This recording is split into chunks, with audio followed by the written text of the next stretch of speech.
High command ಅಂಗಳದಲ್ಲಿ ಸಚಿವ ಸ್ಥಾನದ ಮಹಾ ಫೈಟ್ ಇನ್ನೂ ಕೂಡ ಮುಂದುವರೆದಿದೆ. ಇವತ್ತು ಬೆಳಗ್ಗೆ 10 ಗಂಟೆಗೆ ಸಿದ್ದರಾಮಯ್ಯ ಮತ್ತು ಡಿಕೆ ಶಿವಕುಮಾರ್ ದೆಹಲಿಗೆ ತೆರಳಲಿದ್ದಾರೆ. ಇಬ್ರು ಪ್ರತ್ಯೇಕವಾಗಿ ದೆಹಲಿಗೆ ಹೋಗ್ತಾ ಇದ್ದಾರೆ.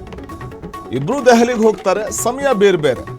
ಇವತ್ತು ಬೆಳಗ್ಗೆ 10 ಗಂಟೆಗೆ ಸಿದ್ದರಾಮಯ್ಯ, ಡಿಕೆಶಿ ಪ್ರತ್ಯೇಕವಾಗಿ ದೆಹಲಿಗೆ ತೆರಳಲಿದ್ದಾರೆ. ಹೈಕಮಾಂಡ್ ನಾಯಕರ ಭೇಟಿಗೆ ತೆರಳುತ್ತಾ ಇರುವಂತದ್ದು ಲೀಡರ್ಸ್ಗಳು. ಹೈಕಮಾಂಡ್ ಅಂಗಳದಲ್ಲಿ ಸಚಿವ ಸ್ಥಾನದ ಮಹಾ ಫೈಟ್ ಮುಂದುವರೆದಿದ್ದು.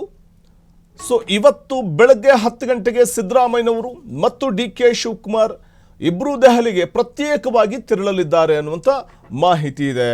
ಕುತೂಹಲ ಇರುವಂಥದ್ದು ಹೈಕಮಾಂಡ್ ನಾಯಕರ ಭೇಟಿಗೆ ತೆರಳುತ್ತಾ ಇರುವಂಥ ಲೀಡರ್ಸ್ಗಳು ಅಲ್ಲಿ ಸಂಪುಟ ರಚನೆ ಬಗ್ಗೆ ಚರ್ಚೆ ಮಾಡಿದಾಗ ಸಂಪುಟಕ್ಕೆ ಯಾರಿಗೆಲ್ಲ ಅವಕಾಶ ಸಿಗಬಹುದು ಅನ್ನೋದರ ಕುರಿತಾಗಿ ಇರುವಂಥ ಒಂದಷ್ಟು ಕುತೂಹಲಗಳಿಗೆ ಬ್ರೇಕ್ ಬೀಳಬಹುದು.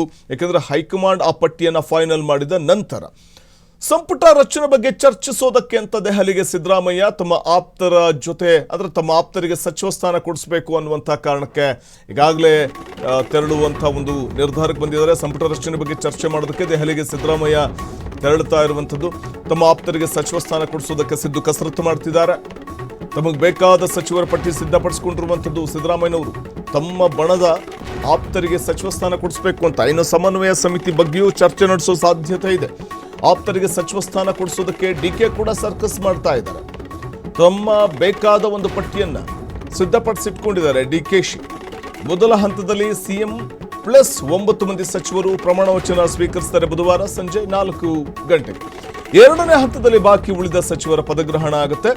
ಎರಡನೇ ಹಂತದ ಪಟ್ಟಿ ಬಗ್ಗೆಯೂ ಕೂಡ ಸಿದ್ದರಾಮಯ್ಯ ಮತ್ತು ಡಿಕೆಶಿ ಮಾತುಕತೆ ನಡೆಸಲಿದ್ದಾರೆ ದೆಹಲಿ ನಾಯಕರ ಬಳಿ. ಅದು ಎರಡನೇ ಹಂತದ ಒಂದು ಪಟ್ಟಿ ಫೈನಲ್ ಆಗಬೇಕು ಅಂತಂದರೆ, ಎರಡನೇ ಹಂತದಲ್ಲಿ ಪಟ್ಟಿ ಫೈನಲ್ ಆಗಬೇಕು ಅಂದರೆ ರಾಜ್ಯಸಭೆ ಮತ್ತು ಪರಿಷತ್ ಚುನಾವಣೆ ಮುಗಿದ ನಂತರವಷ್ಟೇ ಅದು ಸಿದ್ಧ ಆಗುವಂಥದ್ದು ಅಥವಾ ಫೈನಲ್ ಆಗುವಂಥದ್ದು. ಅದರ ಮೊದಲ ಹಂತದಲ್ಲಿ 1+9 ಸೂತ್ರದಡಿ ಪ್ರಮಾಣವಚನ ಸ್ವೀಕಾರ ಪ್ರಕ್ರಿಯೆ ನಡೆಯುತ್ತೆ.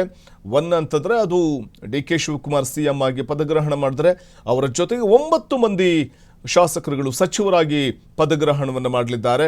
ಹಾಗಾಗಿ 1+9 ಸೂತ್ರದಡಿಯಲ್ಲಿ ಸಚಿವರು ಪ್ರಮಾಣವಚನವನ್ನು ಸ್ವೀಕಾರ, ಅಂದರೆ ಸಚಿವರಾಗಿ ಪ್ರಮಾಣವಚನ ಸ್ವೀಕಾರ ಮಾಡಲಿದ್ದಾರೆ ಬುಧವಾರ. ಹಾಗಾಗಿ ಇನ್ನು ಎರಡನೇ ಹಂತದ ಪ್ರಕ್ರಿಯೆ ರಾಜ್ಯಸಭೆಯ ಚುನಾವಣೆ ಮತ್ತು ಪರಿಷತ್ ಚುನಾವಣೆ ಬಳಿಕ ನಡೆಯಲಿದೆ. ಒಟ್ಟಾರೆ ಪಟ್ಟಿ ಸಿದ್ಧ ಮಾಡಿಕೊಂಡು ಇಬ್ಬರೂ ನಾಯಕರು ದೆಹಲಿಯತ್ತ ಪಯಣವನ್ನು ಬೆಳೆಸಲಿದ್ದಾರೆ ಇವತ್ತು.